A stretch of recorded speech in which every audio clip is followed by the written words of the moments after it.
Em nome do Pai, do Filho e do Espírito Santo. Louvado seja nosso Senhor Jesus Cristo. Estamos nos aproximando do final dessa experiência que começamos juntos, a experiência do seminário de vida, o seminário de batismo no Espírito Santo. Já refletimos sobre tantas coisas, sobre a pessoa do Espírito Santo, sobre o Espírito Santo na Trindade, sobre sua promessa, sobre sua missão, sobre a experiência que podemos fazer dele, que é o batismo no Espírito Santo, que é Jesus Cristo quem nos batiza no Espírito Santo. Falamos sobre a vida no Espírito, a vida nova que brota dessa experiência.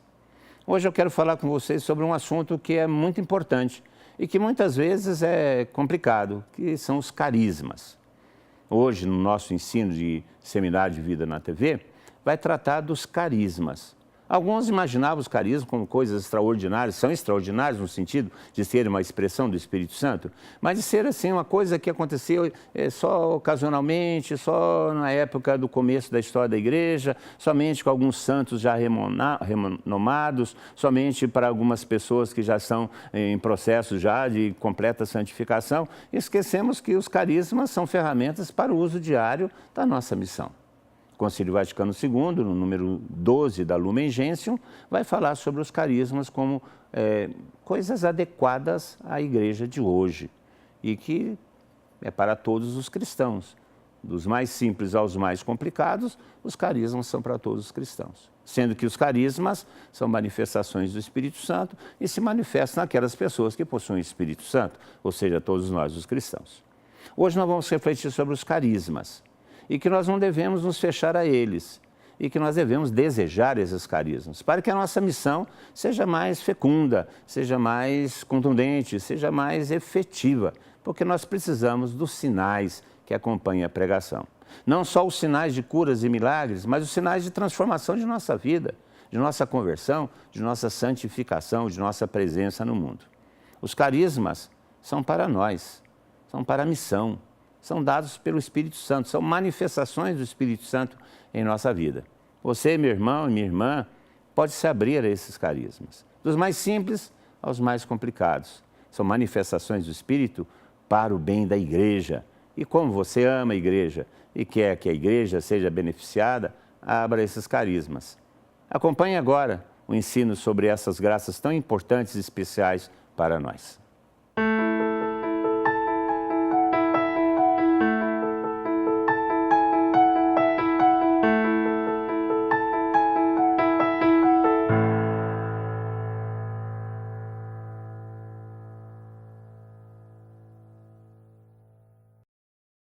Meus amados irmãos e irmãs, eu desejo a cada um de vocês a paz de nosso Senhor Jesus Cristo. É uma alegria estar aqui para pregar a palavra de Deus, aquela que é capaz de mudar a nossa vida, de dar realmente uma nova dimensão para o nosso viver. O meu nome é Fernando Nascimento, tenho 35 anos, eu sou aqui da Associação do Senhor Jesus e estamos no meio do nosso seminário na TV, dedicando essa fase do seminário para falar do batismo no Espírito Santo, o seminário de batismo no Espírito Santo. O nosso tema hoje é os carismas, a realidade dos carismas. Eu gostaria de situar um pouco toda essa nossa conversação, essa nossa reflexão hoje, dentro de um espectro um tanto quanto maior, porque nós corremos o risco de, quando falamos de carismas, quando normalmente se fala a respeito de carismas por aí, corre-se o risco de nós diminuirmos, reduzirmos toda a realidade da experiência carismática à recepção e exercício de carismas. E a coisa é muito maior. A realidade do batismo no Espírito Santo é muito maior do que isso. Eu queria tomar aqui Atos dos Apóstolos, no capítulo 1, a partir do versículo 7, que diz assim: não vos pertence a vós saber os tempos nem os momentos que o Pai fixou em seu poder, mas descerá sobre vós o Espírito Santo e vos dará força. E sereis minhas testemunhas em Jerusalém, em toda a Judéia e Samaria e até os confins da terra. É muito interessante nós olharmos aqui o Senhor Jesus preparando-se para subir aos céus, falando com a igreja reunida, dizendo, olha, descerá sobre vós o Espírito Santo e ele vos dará força, poder, no grego energos. Ele vai dar a vocês poder, força, energia, dínamos. E sereis minhas testemunhas em Jerusalém, em toda a Judéia e Samaria e até os confins do mundo. A primeira coisa que nós precisamos entender é que é essencial para o cristianismo, essencial para o Evangelho, a comunicação do Espírito Santo. Tudo o que o Senhor Jesus fez naquela cruz do Calvário, toda a salvação adquirida, todo o ato redentor, justificador, salvífico de nosso Senhor Jesus Cristo, toda a graça, ela é conquistada na cruz. Mas ela é comunicada a nós quando a vida de Deus passa a ser a nossa vida. Quando o Espírito Santo, o Espírito de Jesus de Nazaré, é derramado em nós e a vida de Cristo começa a ser a nossa vida. Isso é sumamente importante nós entendermos, irmãos. Sem isto, não há cristianismo. O cristianismo não é um conjunto de textos, um conhecimento que você adquire mediante a leitura ou mediante o aprendizado com algum mestre, e a partir do momento que você vai adquirindo esses conceitos filosóficos, esses conceitos iluminados, você se torna cristão. O cristianismo vai exigir o crescimento no conhecimento, sem dúvida alguma, mas existe uma experiência primeira, fundante, sem a qual não há cristianismo. Um encontro com a pessoa viva de nosso Senhor Jesus Cristo e a comunicação, o derramamento do Espírito Santo. Isto é uma realidade necessária para a nossa salvação. O Espírito Santo tem que ser dado a nós. No princípio do cristianismo, meus irmãos, havia todo um processo de preparação para que aquela pessoa que manifestasse o desejo de se tornar um cristão, ela ia sendo preparada por meio da pregação do Evangelho, por meio do anúncio, do querigma.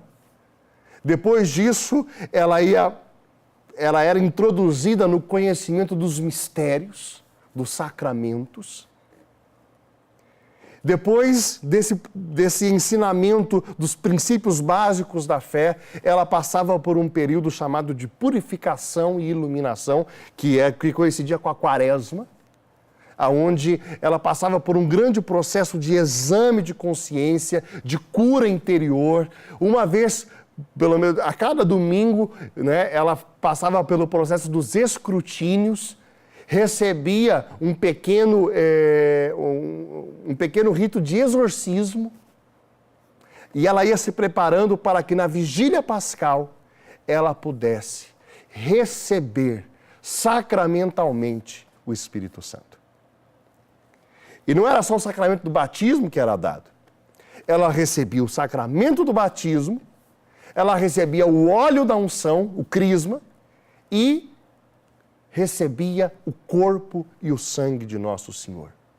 É importante nós entendermos bem estas coisas, porque quando nós falamos de vida no Espírito, nós estamos falando de toda a realidade da habitação do Espírito Santo em nós.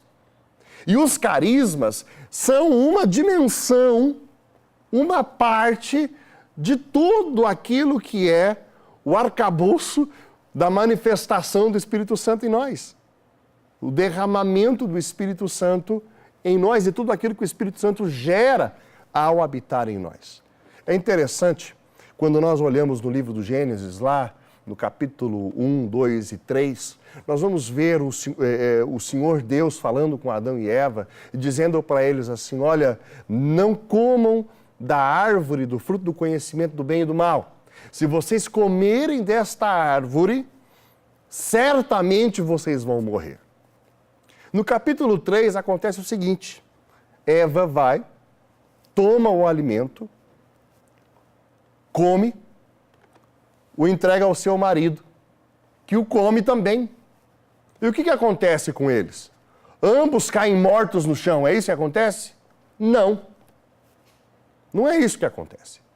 E num primeiro momento parece que Deus tinha mentido. Não, nós comemos e não morremos, nós estamos aqui. Agora a questão é a seguinte, de que morte está falando o Senhor? Que morte é essa? Ou melhor, que vida é essa que Adão e Eva tinham e que vieram de fato a perder? Nós falamos na teologia que Adão e Eva possuíam um estado de graça que nós chamamos de préternatural. Nós só conhecemos a realidade pós-queda, depois da queda original. Mas Adão e Eva tinham um estado de graça no qual eles podiam caminhar com o nosso Senhor, estavam perfeitamente sintonizados com toda a realidade espiritual, conseguiam olhar para todas as coisas criadas e para as coisas materiais e as coisas espirituais numa perfeitíssima harmonia. É aquilo que a Luisa Picarreta, uma mística italiana, fala quando ela fala da divina vontade. Adão e Eva, de algum modo, viviam plenamente a vontade de Deus de tal modo que conseguiam enxergar toda a realidade ao seu redor de um modo inigualável. Quando eles pecam, eles perdem esse estado de graça e, de fato, há uma morte espiritual, com consequências gravíssimas na natureza. Eles sentem a perversão, entra no mundo a contingência deles, no sentido de, entra no mundo a corrupção, a morte, a morte física, e uma série de consequências. Morte espiritual. Para os judeus antigos, acontecia que eles entendiam, né, que a alma estava, de algum modo, ligada ao sangue. De modo que eles passavam, isso em diversas religiões, né?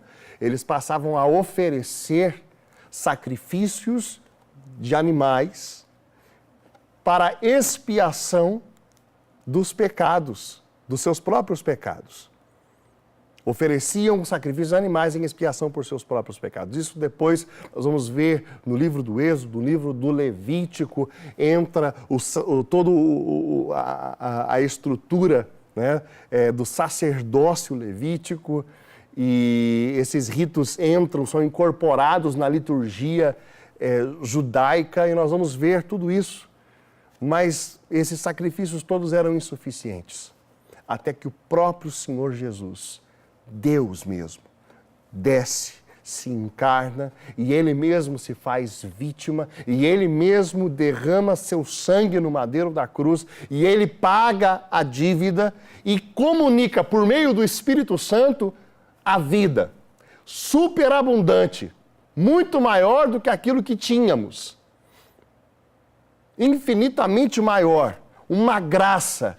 Isso é dado com o Espírito Santo. Tudo isso é a realidade do Espírito. Quando nós recebemos o Espírito Santo, a vida de Jesus passa a estar em nós. Nós experimentamos frutos do Espírito Santo para a nossa santificação. Dons são dados para nos capacitar para a santificação.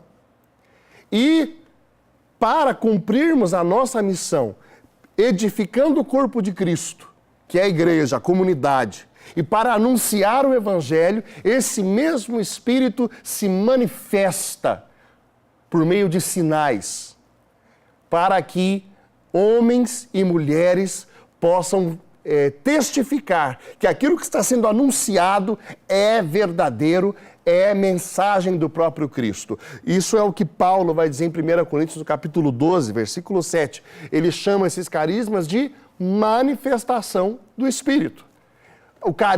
Os carismas são manifestações do Espírito. É importante nós percebermos que, então, nós temos os carismas que são dados para a evangelização, para a conversão dos pagãos e carismas que vão se manifestar nas assembleias culticas, nos momentos de oração, né? É interessante nós fazermos algumas distinções aqui, porque uma coisa são os carismas,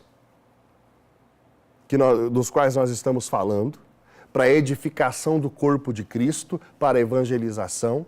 E outra coisa são os dons sobrenaturais que se manifestam, por exemplo, nas experiências místicas, nos êxtases. Existe muita confusão no nosso meio. Tudo isso são realidades, são manifestações da vida nova que nós recebemos com a presença do Espírito Santo em nós. Mas aqui nós fazemos uma distinção importante. A igreja é essencialmente instituição e carisma. Nós temos a dimensão hierárquica, nós temos a organização da igreja, a igreja institucional, e nós temos a igreja carismática, os carismas. São duas realidades que conformam a realidade da igreja. Os carismas são, portanto, ligados à eclesiologia e não à teologia mística. Uma coisa são as experiências místicas, que todos os místicos vão dizer que não devem ser buscadas, são graças especiais dadas a algumas pessoas para seu próprio proveito, para a sua santificação.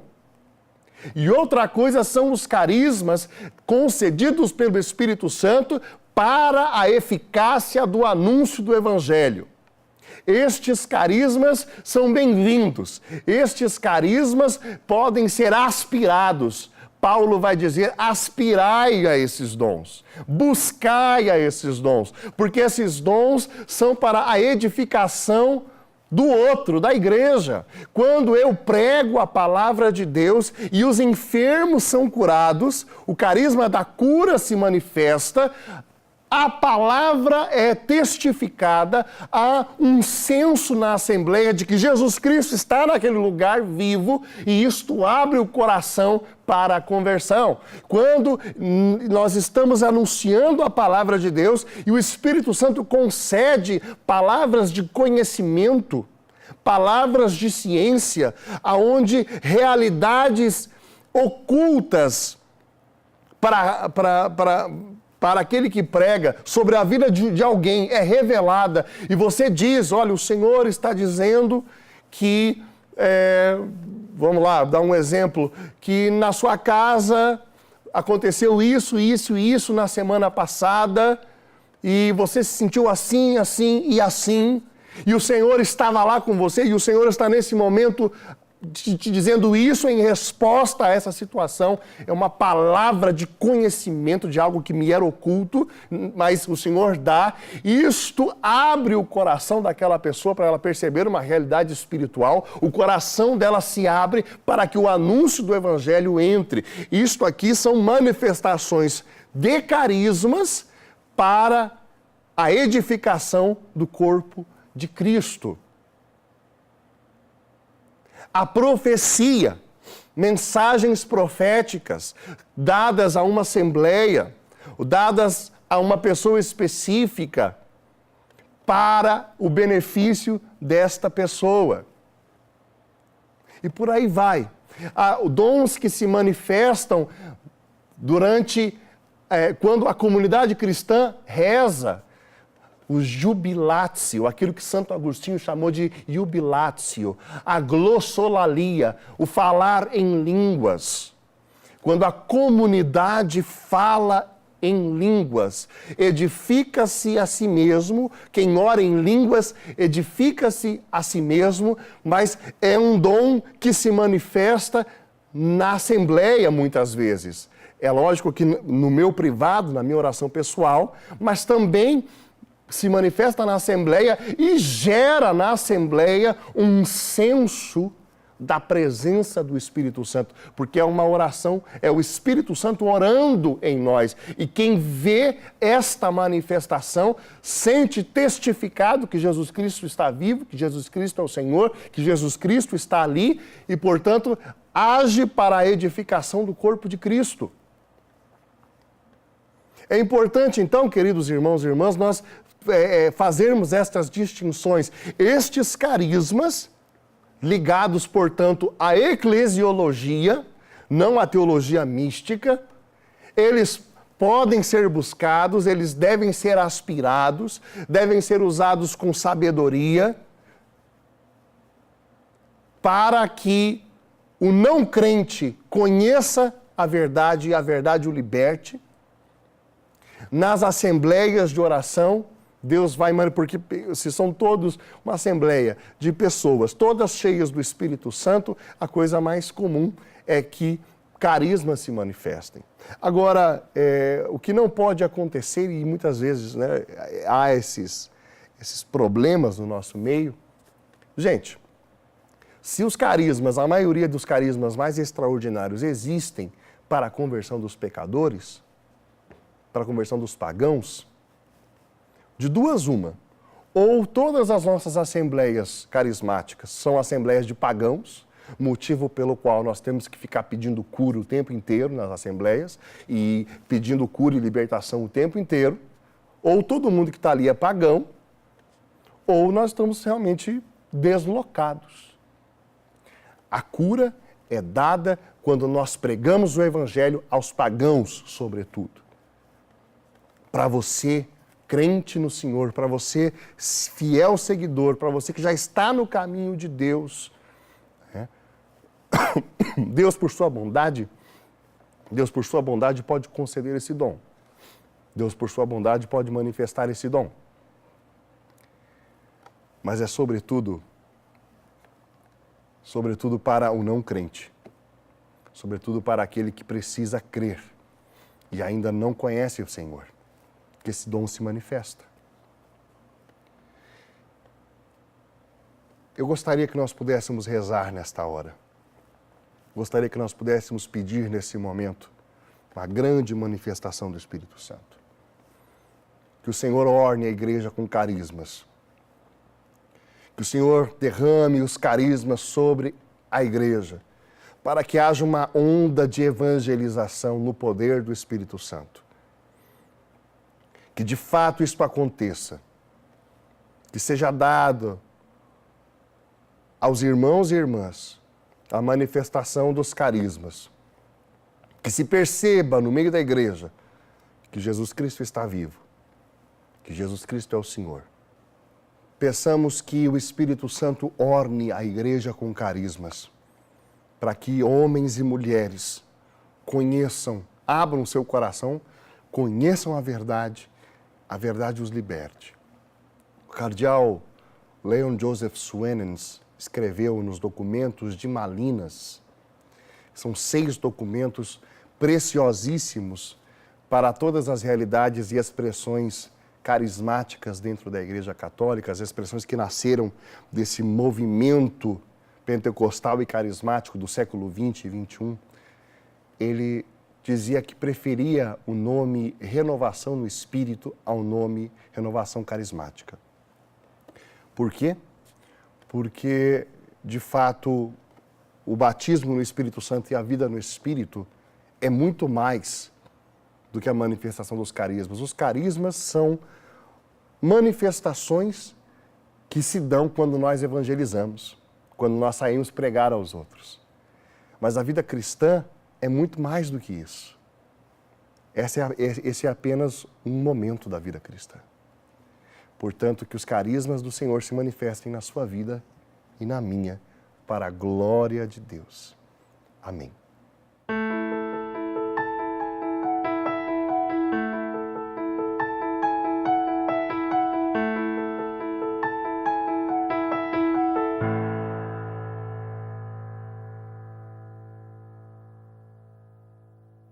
Meu irmão e minha irmã, como você viu, os carismas são para todos. Se manifestam na vida de todos.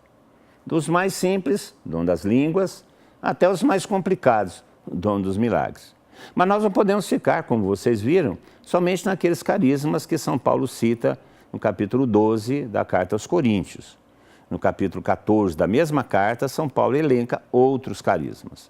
Na carta aos Romanos, no capítulo 12, São Paulo também elenca outros carismas, dizendo que não existe uma lista fechada de carismas. Existem manifestações do Espírito sempre em benefício do comum, em benefício da igreja, da comunidade cristã.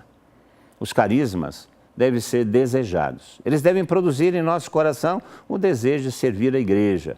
Porque o que autentica os carismas, o que dá autenticidade aos carismas, é a obediência, é a busca da unidade. Esses são os sinais que autenticam a caridade, que São Paulo tanto insiste também na carta aos Coríntios, que autenticam os carismas, mas que são adequados e úteis à história da igreja, ao momento da igreja, como o próprio Concílio Vaticano II nos ensina. Os carismas, que já foram, assim, observados de uma maneira até meio receosa pela igreja, porque achava que isso poderia fugir ao seu controle. E nós sabemos que não. Aquilo que é do Espírito é para o benefício da igreja, aquilo que é do Espírito é para o crescimento do corpo de Cristo. Você viu os carismas, todos eles, e alguns que são menos conhecidos, devem ser desejados também. O discernimento dos espíritos deve ser desejado também, porque os carismas fazem parte da vida no Espírito. Nada mais do que são expressões do Espírito que habita em nós. De uma maneira extraordinária, para a edificação da igreja, eles se manifestam. A alegria é poder saber que você está nos acompanhando e crescendo nessa experiência carismática, nessa experiência do batismo no Espírito Santo, nessa experiência que veio para nós como uma renovação de vida cristã, que tem sua raiz no Concílio Vaticano II, que veio para renovar de fato a igreja, preparando ou dando à igreja instrumentos, ferramentas para evangelizar esse mundo cada vez mais difícil, cada vez mais pagão. É uma alegria saber que você está nos acompanhando, é uma alegria saber que você coopera conosco, nos acompanhando e cooperando com essa obra de evangelização. Nós somos agradecidos por sua presença e por sua audiência. Que o Senhor os abençoe sempre. Semana que vem tem mais. Semana que vem tem mais e nós vamos ouvir mais sobre o Espírito Santo. Louvado seja nosso Senhor Jesus Cristo.